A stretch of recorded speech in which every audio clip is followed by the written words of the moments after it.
is mastering bending moment and shear force diagrams. So as we know, like if you have to master anything, you need to first of all get the basics right? So in this seminar, I will actually try to, cover some of the basic aspects of bending moment and shear force diagrams, and then kind of, try and cover some advanced level as well, which is actually very helpful when you are, working in the structural engineering industry. So I guess we can get started with this. So the objectives of this seminar as of now is, so first of all, to introduce the young engineers or fresh graduates from college, to the field of structural engineering, given that's my background.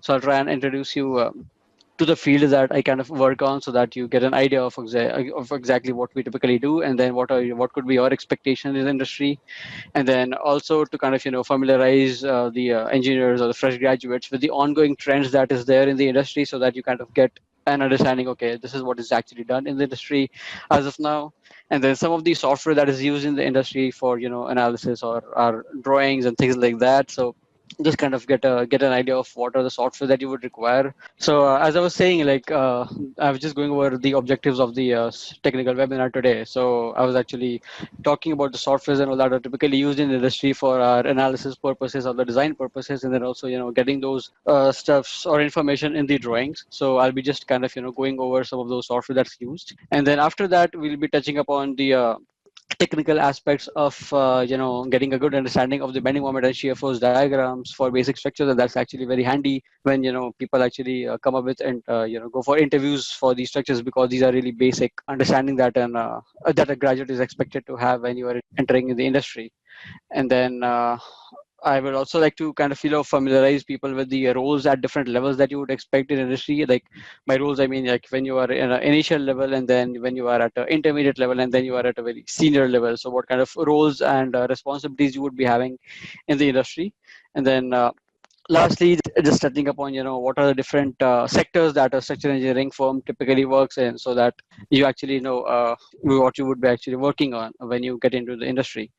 So that's kind of the objectives. So just going over what are the topics I'll be touching upon. So first of all, the civil engineering disciplines that we typically have in India and maybe abroad as well, and then an introduction to the structural engineering field, and then as I mentioned, like some of the current trends and the state of the art in the field of structural engineering.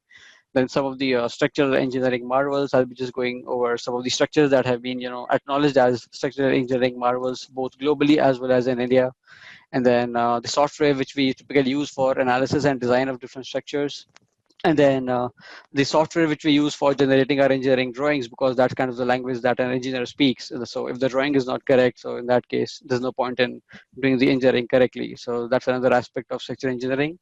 And then we'll be touching upon the technical aspects, as I said, and then lastly on some of the typical roles in the industry that you would expect at an entry level or a senior level, and then at top management level. So just going over some of these civil engineering disciplines. I mean, I know like most of us are actually from the civil engineering background, so you would already be aware of some of these disciplines that we already have, like the structural engineering field, which is basically dealing with analyzing different structures and all that we see around, and then making sure like they actually withstand whatever loads they have to come they actually withstand.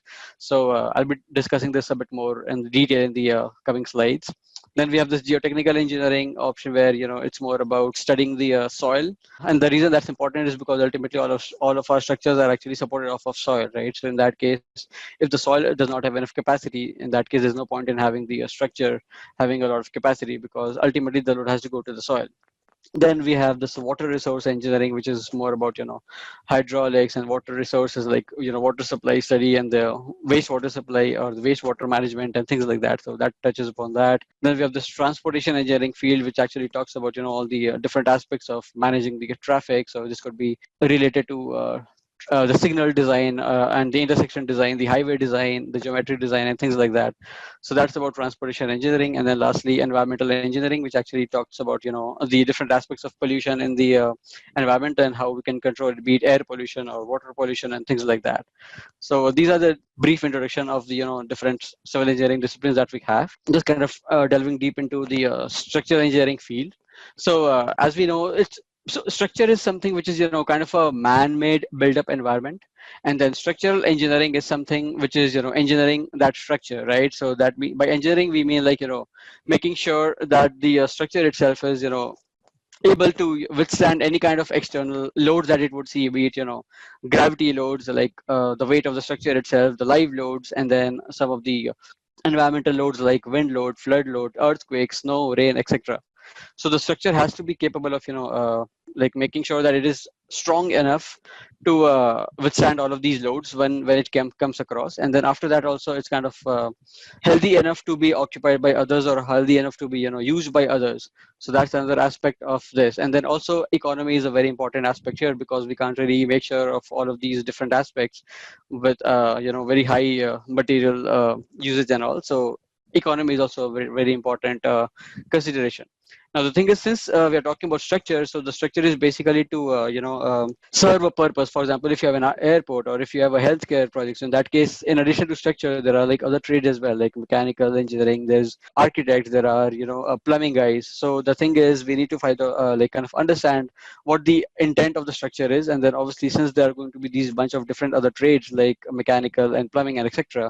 So we need to make sure like our structure kind of could coexist in harmony with those structures, so that when the structure is being built, there's no clash or anything of that sort with the other trades. And so, because ultimately the structural engineer should be kind of making sure like the intent of the owner is fulfilled for that structure, and that's basically very important for the success of any project.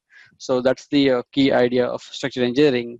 So as I mentioned, like structural engineering basically means like you need to basically apply the external forces that the structure has to withstand, and therefore we need to understand and analyze like what's the response of the structure, right, to the different forces. Like we need to understand what kind of response the structure is going to give, and then we need to make sure like the structure has adequate strength to take care of all those forces. And then in addition to the strength, we also have serviceability and durability requirement as well, because the structure, if that has adequate strength, but then if say that's deflecting a lot, in that case people might actually deem it unusable even though it's strong enough to stand. The reason being, people actually have this kind of discomfort to use that structure. For example, if a structure has deflected a lot, so the users actually won't really find it comfortable to use that. And then durability is basically kind of a long lasting aspect of the structure, where we actually talk about, say, if it's a 50-year design life or a 100-year design life, so we need to make sure our structure is capable of withstanding those loads for at least that much duration, so that